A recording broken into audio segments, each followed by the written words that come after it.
iPhone'ingizni обновление qilib, iPhone'ingiz iCloud'ga tushib qolishidan qo'rqayotgan bo'lsangiz, parolni o'zgartirsa bo'ladi. Buni hozir qanday qilishni o'rganamiz. Buning uchun настройкаga kiramiz. Настройкаdan akkaunt degan mana shu birinchini ustiga bosamiz. Bu yerdan вход и безопасность degan joyi bor. Mana shu joy. Shunga bitta bosamiz. Bu yerdan изменить parol degan joyi bor. Изменить parolga bitta bossak, Face ID so'raydi, avtomatik kirib ketadi, menga o'xshab. Yoki telefoningizni kodi yoki paroli bo'lsa, shuni so'raydi, shuni terasiz.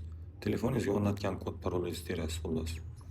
Bu yerdan yangi parol kirit deyapti. Bu yangi parol sizni iCloud'ingizni yangi paroli bo'ladi. Shu yerga yangi parolni kiritib, продолжить qilib o'zgartirib olasiz. Agar обновление qilgandan keyin aksar holatda o'zi so'ramaydi. Agar so'rab qolsa, mana shu yangi parol sizni iCloud'ingizni paroli bo'ladi. Shuni yozib, qaytadan telefoningizni ochib olsangiz bo'ladi.